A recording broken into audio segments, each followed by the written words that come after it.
Okay, so या lecture मध्ये आपण स्टार्ट करतोय which is called damped SHM or damped oscillations, damped SHM or damped oscillations. आता damped oscillations म्हणजेच काय? मग आपण SHM मध्ये आपण काय कन्सिडर केलेलं होतं? So I will draw the diagram. SHM मध्ये काय कन्सिडर होतं की there is certain mean position about which particle is performing to and fro motion. So particle is going on the one side of mean position 2 plus a amplitude and to the other side as x equals to minus a. बरोबर? And again, so this will be continued. This will be continued forever. म्हणजे particle जे आहे, particle जो consider केला आपण तो plus ए आणि minus ए यांच्यामध्ये काय करत राहणार आहे, कंटिन्युअसली रोटेट करत राहणार आहे. मग आता डॅम्पिंग म्हणजे काय बघा. डॅम्पिंग म्हणजेच काय, if the amplitude of SHM, if the amplitude of the SHM म्हणजे जे A आहे keeps decreasing, then it is called damped oscillation. म्हणजे डॅम्पिंगचा अर्थ काय, decreasing of amplitude, damped oscillations. म्हणजे हे जे ऑसिलेशन्स आहेत, समजा if you start from x equal to a, so let's first say की it will go to minus A. Minus A ला गेल्यानंतर मात्र पुढच्या वेळेस जे परफॉर्म करत करत उजवीकडे येणार आहे, so it will not reach to x equal to plus A. कारण काय होणार, तर पुढच्या वेळेस एम्प्लिट्यूड जे आहे ते डिक्रीज होणार आहे. मग जर असं डिक्रीज होत होत होत जर कमी झालं, असं कमी कमी कमी कमी कमी होत होत होत कुठे येणार आहे, मीन पोझिशनला येणार आहे. So at let's say infinite time, so that will not ideally become zero, but at infinite time, after some long time, it will become zero, amplitude will become zero, and eventually हा जो काही particle आहे जो SHM perform करतोय, that will come to rest at mean position x equal to 0. मग असे जे oscillations आहेत की ज्यांच्यामध्ये amplitude is decreasing continuously, those oscillations are called damped oscillations. And this is very practical. So actually जर तुम्ही simple pendulum जर बघितलात, तुम्ही हे व्हर्टिकल पोझिशन कन्सिडर करता, इकडं हा पेंडुलम डिस्प्लेस केलेला आहे, इकडून तुम्ही सोडलात, रिलीज केलात, so it will come to this side, again it will come to this side. So याचं थोड्या वेळानंतर बघा एम्प्लिट्यूड डिक्रीज होत होत होत होत थोड्या वेळानंतर तुम्हाला ऑटोमॅटिकली तो काय दिसेल, रेस्टला आलेला दिसेल. सो वाय दिस हॅपन्स, ज्याचं एम्प्लिट्यूड चेंज केलं कोणी, तर याचं एम्प्लिट्यूड चेंज करण्यासाठी there must be some opposing force, बरोबर. आणि this force is provided by friction. म्हणजे किंवा ज्याला आपण काय म्हणतो, ड्रॅग फोर्स म्हणतो, फ्रिक्शन और ड्रॅग फोर्स. आता पेंडुलमच्या एक्झाम्पल मध्ये, सो इथं सराउंडिंग मीडियम कुठला, air. whenever this bob or mass is going to this side, there is a drag force in opposite direction. आपण हे पण बघितलेलं आहे मेकॅनिकल प्रॉपर्टीज ऑफ फ्लुइड मध्ये, आपण बघितलेलं आहे. Suppose if ball is falling from certain height, तर ज्यावेळेस तो हाईट वरून फॉल करतो, तो ज्या मीडियम मधून फॉल करतोय त्या मीडियम मध्ये मोशनच्या against there is some opposing और resistive force which is known as a drag force, बरोबर. तसंच इथं रोटेशनल मोशन परफॉर्म करत असताना मोशनच्या अगेन्स्ट अपोजिट डायरेक्शन मध्ये त्याच्यावर एअर जी असणार आहे सराउंडिंग मीडियम, ती ड्रॅग फोर्स, एक फ्रिक्शन फोर्स ऍक्ट करत असणार आहे. And this friction force is causing the decrease in the amplitude, and that's why we call this motion as damped oscillation. म्हणजे डॅम्प्ड ऑसिलेशन मध्ये काय होणार आहे की जे एम्प्लिट्यूड आहे that will keep decreasing continuously. आणि त्याचबरोबर बघा, इथं जो फिक्स्ड सपोर्ट आहे, हा सपोर्ट फिक्स जरी असला तरी ही जी स्ट्रिंग ज्यावेळेस रोटेट होत राहील, there is a friction also here, बरोबर. म्हणजे इथं सुद्धा काय असणार आहे, फ्रिक्शन असणार आहे. म्हणजे इथलं फिक्स्ड सपोर्टचा जो पॉइंट आहे, तो पॉइंट, तिथलं फ्रिक्शन आणि एअरचा ड्रॅग, या दोघांमुळे सुद्धा काय होणार आहे की फ्रिक्शनमुळे त्या SHMचा एम्प्लिट्यूड विल कीप डिक्रीजिंग. म्हणजेच काय, याच्यामध्ये जी तुमची एनर्जी आहे ती काय होणार आहे, आता सुरुवातीला काहीतरी एनर्जी असणार आहे, because it is moving with certain velocity, it has potential energy also. हे सुद्धा आपण लास्ट लेक्चर मध्ये बघितलेलं आहे की particle performing SHM has kinetic energy and potential energy. आणि टोटल एनर्जी काय राहते, कॉन्स्टंट राहते. पण केव्हा, ज्यावेळेस there is no any other external force acting on it. पण आता इथं डॅम्प्ड ऑसिलेशनच्या केसमध्ये तसं नाही आहे. There is some resistive force in terms of friction or drag force. त्यामुळं इथं जे होणार आहे ते एनर्जीचं काय होणार आहे, डिक्रीज होणार आहे. That is called as energy dissipation. त्याला काय म्हणायचं, energy dissipation. So energy dissipation म्हणजेच काय, एनर्जी जी अवेलेबल आहे ती डिसिपेट होणार आहे, म्हणजेच काय, ती कमी कमी होत जाणार आहे. And this dissipation will turn up in terms of sometimes heat or something like that. म्हणजेच काय होणार आहे की इथं फ्रिक्शन झाल्यामुळे इथं हीट डेव्हलप होईल. म्हणजे तुमच्या सिस्टीमकडं म्हणजे पेंडुलमकडे जी एनर्जी होती त्यातलीच काही एनर्जी या फ्रिक्शन फोर्सनं इथं हीट जनरेट करण्यासाठी वापरली. त्यामुळे तुमच्या पेंडुलमची एनर्जी काय झाली, कमी झाली. आणि एनर्जी कमी झाली की that is known as energy dissipation. म्हणजे पेंडुलमचं एनर्जी डिसिपेशन होत होत होत होत होत at the end it will come to rest. And when it comes to rest तर त्या पेंडुलमची एनर्जी असणार ती 0 असणार आहे. So in damped oscillations there is energy dissipation और एनर्जी लॉस. आणि it sometimes it will appear, जे एनर्जी लॉस जो आहे सिस्टमचा that will appear in the form of heating of surrounding medium. म्हणजे हे जे सराउंडिंग मीडियम आहे त्याला आपण कधी कधी हीटच्या स्वरूपात आपल्याला ती डिसिपेशन जाणवून येतं. लक्षात. म्हणजे महत्वाचं काय, डॅम्पिंग मध्ये काय आहे की there is certain opposing force which is quite similar to friction और ड्रॅग फोर्स. आता हा जो ड्रॅग फोर्स आहे, बरोबर, हा ड्रॅग फोर्स नेमका असतो कसा, तर आपल्याला हे पण माहिती आहे की ड्रॅग फोर्स बघितलेला आहे. Let's call this FD, drag force. So this drag force, आता बघा मेकॅनिकल प्रॉपर्टीज मध्ये तुम्ही स्टोक्स लॉ शिकलाय. स्टोक्स लॉज काय सांगतो, this drag force is proportional to velocity. Drag force is proportional to velocity of that particle. मग हा drag force काय असणार आहे सांगा, मायनस प्रपोर्शनल आहे some constant B times velocity minus sign काय, it is opposing the motion, that's why minus sign B. आणि हा जो कॉन्स्टंट आहे B, this is some sort of constant which is a characteristic property. हा जो constant आहे तो कशावर डिपेंड आहे, characteristic property of surrounding medium. हा कॉन्स्टंट कोणावर डिपेंड असतो, तर त्या बॉबवर डिपेंड नाही आहे हा कॉन्स्टंट जो ड्रॅग फोर्स. कारण ड्रॅग फोर्स प्रोव्हाइड कोण करतंय, सराउंडिंग मीडियम करतंय. So drag force will depend on what, drag force will depend on velocity of object but provided by surrounding medium. So that's why इथे velocity तर आलेली ऑब्जेक्टची, पण there must be some another factor which is controlled by surrounding medium. So this constant basically is a characteristic property of surrounding medium and it may be quite similar to what viscosity. हा कशासारखा असू शकतो, viscosity सारखा असू शकतो. म्हणजे समजा for example तुम्ही हा फॉर्म्युला पण बघितलेला आहे. काय बघितलेला आहे बघा, दिस FD equals to 6 pi eta RP, where this V is velocity, R is size of object, and this eta is what? Eta is our viscosity of medium in which object is falling or object is moving, and there are some other constants. So basically काय लिहू शकतो, FD equals to sum. आता minus sign is for representing the opposition provided by drag force to the motion. So that's why some constant times velocity, and this constant depends on what?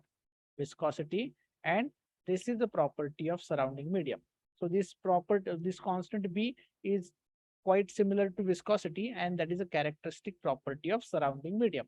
म्हणजे हा जो drag force आहे आपल्या या damped oscillation मध्ये तो काय असणार आहे, minus b times v, where v is velocity of the object. मग आता आपल्याला काय करायचं, हा ड्रॅग फोर्स कन्सिडर करून आपल्याला इक्वेशन फाइंड आउट करायचं, डॅम्प्ड ऑसिलेशनचं इक्वेशन कसं दिसेल. So let's find.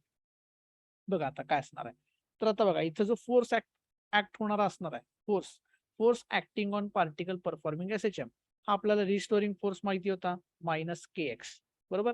But now there is an additional drag force which is FD, and that is given by minus B times P.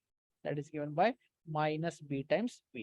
So net force acting on a particle performing damped oscillation is not only the restoring force minus KX, but there is an additional component of force which is a drag force and given by minus B times P.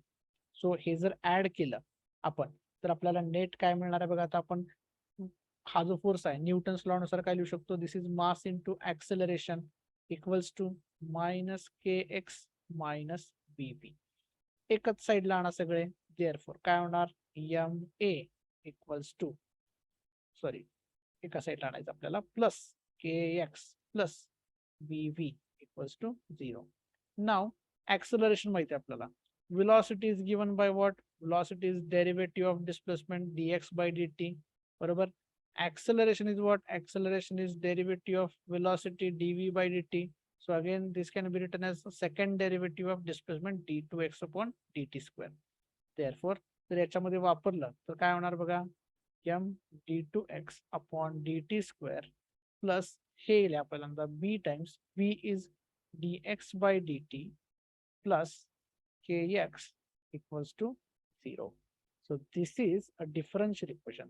याला म्हणायचं, या इक्वेशनला काय म्हणायचं, differential equation for कोणासाठी आहे बघा. आता या डिफरन्शियल इक्वेशन मध्ये m मास आहे ऑब्जेक्टचा, b हा फॅक्टर माहिती आहे आपल्याला सराउंडिंग मीडियम वर डिपेंड आहे, आणि k is our spring constant. बरोबर. That depends on frequency of oscillation. बरोबर. So this is differential equation for spring. काय काय कन्सिडर केलं आपण स्प्रिंग कॉन्स्टंट म्हटलं, स्प्रिंग मास आहे damper, spring mass damper system. या सिस्टीमला काय म्हणायचं, ज्या सिस्टीम मध्ये आपण डॅम्पिंग कन्सिडर केलेलं आहे, म्हणजे असं कन्सिडर केलंय की त्याचा अँप्लिट्यूड आपण डिक्रीज करत जाणार आहे टाइम बरोबर, अशा सिस्टीमला म्हणायचं spring mass damper system.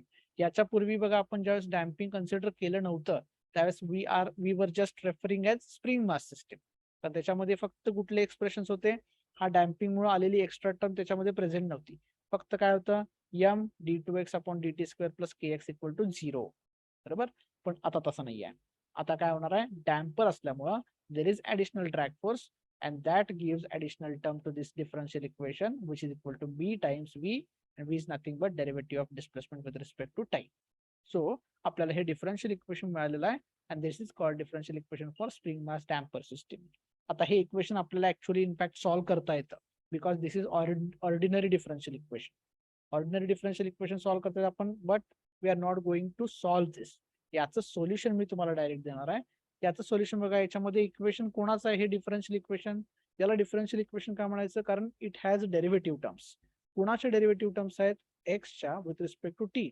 So by solving this differential equation with proper boundary conditions, let's not worry about this what is meant by boundary condition and all. हे सॉल्व्ह केल्यानंतर आपल्याला एक सोल्युशन मिळतं. कोणाचं सोल्युशन मिळणार आहे, ज्याचं इक्वेशन आहे त्याचं solution. X as a function of T आहे, त्यामुळे X as a function of T मिळणार तुम्हाला. That is given by A E raise to minus B T divided by 2m times cos of omega dash times T plus some constant phase constant phi. म्हणजे याचं expression काय मिळालं बघा, A X equals to A E raise to minus B T upon 2m cos. याच्या पूर्वी आपल्याला फक्त काय मिळत होतं, ए आणि ही कॉसची टर्म मिळत होती, म्हणजे फक्त पिरियोडिक मोशन. पण आता इथं ही जी टर्म आहे this is called exponential term. याला काय म्हणायचं, एक्सपोनेन्शियल टर्म, कारण ई रेस टू एक्सच्या फॉर्म मध्ये आहे. आणि या एक्सपोनेन्शियल टर्म मध्ये हा जो इंडेक्स आहे, हा जर इंडेक्स बघितला तर it has negative sign. So this is called exponential decay. Decay म्हणजेच काय, decrease. This is called exponential decay. म्हणजेच बघा, आता मी जर ग्राफ प्लॉट करायचं ठरवलं तर एक्सपोनेन्शियल डीकेचं नेमकं मिनिंग बघा काय असतं. एक्सपोनेन्शियल डीकेचं मिनिंग काय असतं, तर एक्सपोनेन्शियल डीके म्हणजेच काय, this term will lead to decrease in amplitude. Decay म्हणजेच काय, डिक्रीज इन एम्प्लिट्यूड. म्हणजे कॉस आहे म्हणजे this term represent it is periodic. Periodic म्हणजे it is going to change, going to repeat after certain interval of time. म्हणजे ही फक्त cos term काय रिप्रेझेंट करते, it is periodic. A is some constant म्हणजे त्याला काहीतरी एम्प्लिट्यूड आहे, but there is additional term which is exponential and it has negative index. म्हणजे त्याचं मिनिंग आहे की एक्सपोनेन्शियल डीके आहे. याचाच अर्थ असा आहे की हे जे एम्प्लिट्यूड आहे ए, हे कायमस्वरूपी कॉन्स्टंट राहणार नसून आता ते with respect to time decrease होत जाणार आहे. म्हणजे जर मी समजा सुरुवातीला ग्राफ इथून सुरुवात केली समजा, तर समजा हे असा ग्राफ असेल, तर पुढच्या वेळेस समजा हे सुरुवातीला काहीतरी आहे, हे कॉन्स्टंट नाही राहणार.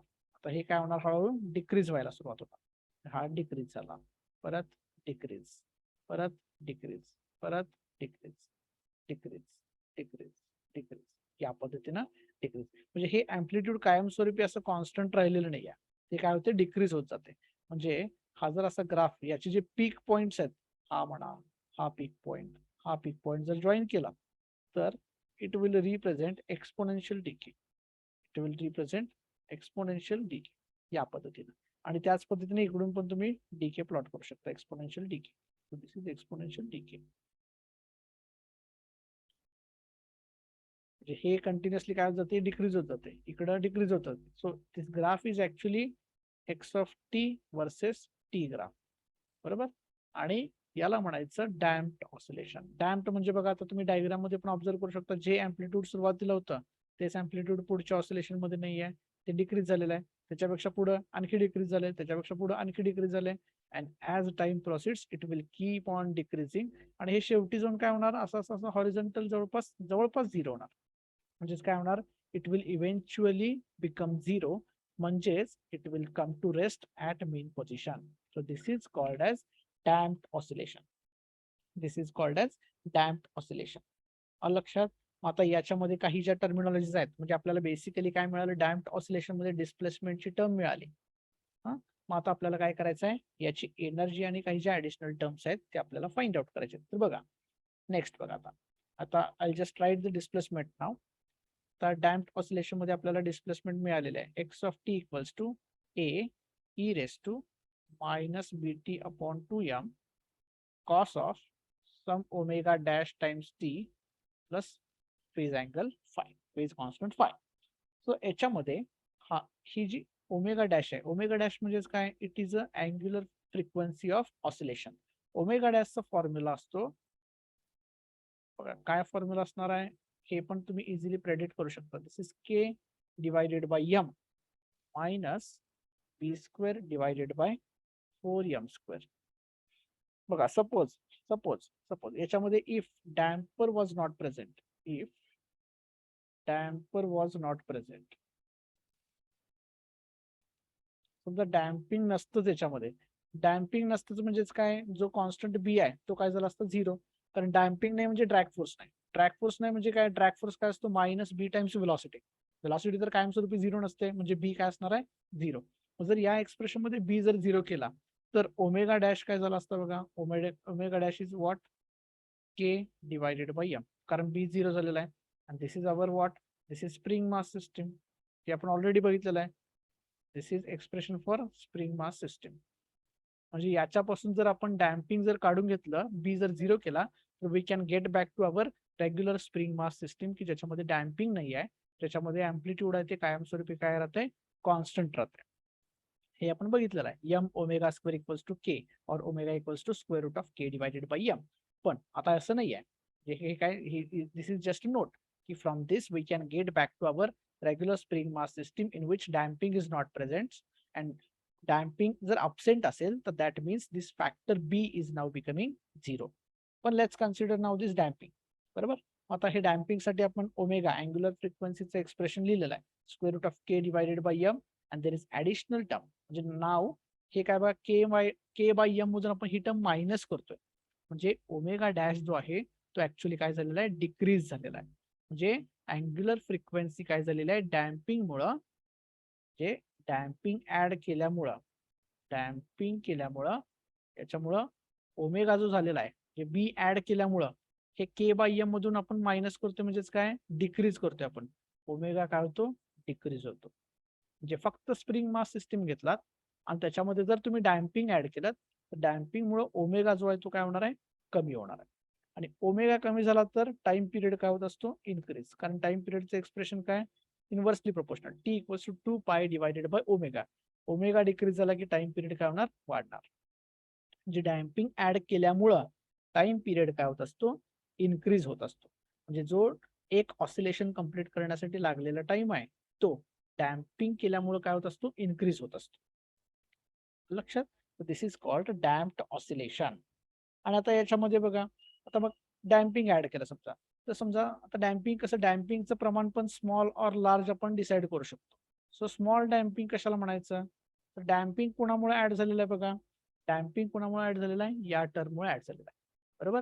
सो स्मॉल डॅम्पिंग कशाला म्हणायचं, ज्याच्यामध्ये बी, हे आता स्क्वेअर रूट घ्यायचं, b divided by 2m, b divided by 2m किंवा b डिवायडेड बाय, आता हे ओमेगावर डिपेंड आहे त्यामुळे कंडिशन मी फक्त लिहून देतो तुम्हाला, b divided by square root of km, b divided by square root of km, म्हणजे हे जे आहे याचं कंपॅरिझन करून सांगतो मी तुम्हाला.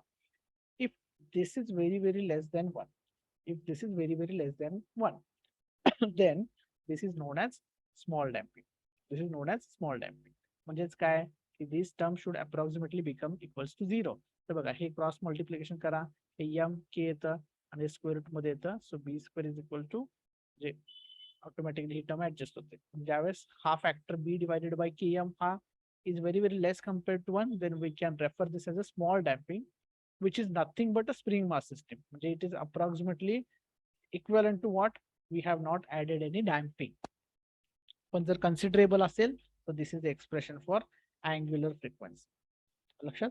आणि आता लास्ट पार्ट जो आपल्याला डिस्कस करायचा आहे that is called total energy. Total energy of damping.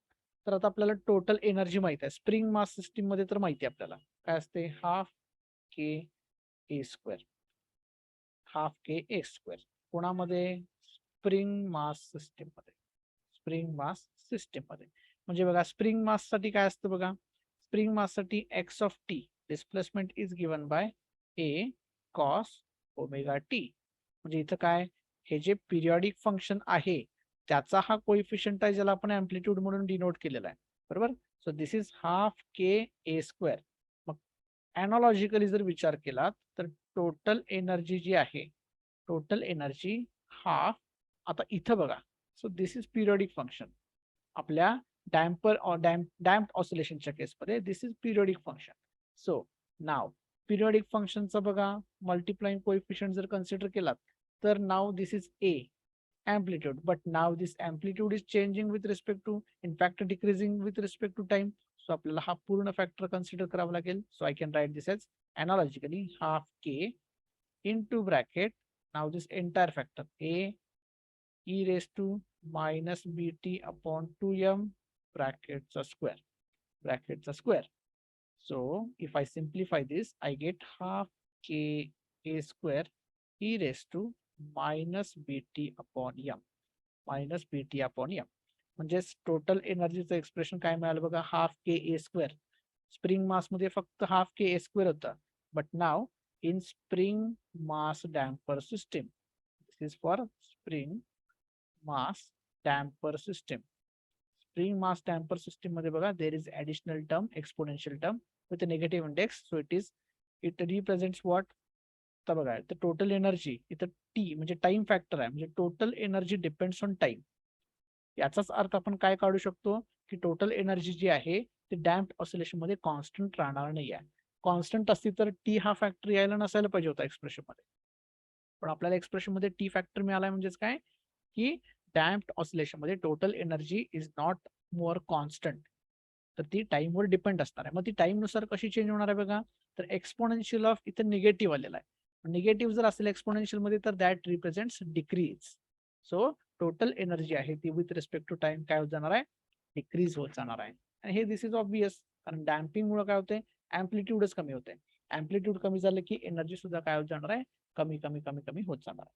So this is very important to note down की amplitude is also decreasing and total energy is also decreasing in case of damped oscillation. So this is all about damped oscillations. So या lecture मध्ये आपण काय discuss केलेलं आहे, we have discussed about damped oscillation. So similarly आपण next part जो बघणार आहे that is called forced oscillations. That is called forced oscillation. So I think it's better to join for the next part so that it will be in some different part of lecture. So let's not, I think if we start by this lecture, we'll not be able to finish in this lecture about the forced oscillation. So I think we can end this meeting here and join this for the next part, forced oscillation. So you can note this down. I'll stop recording.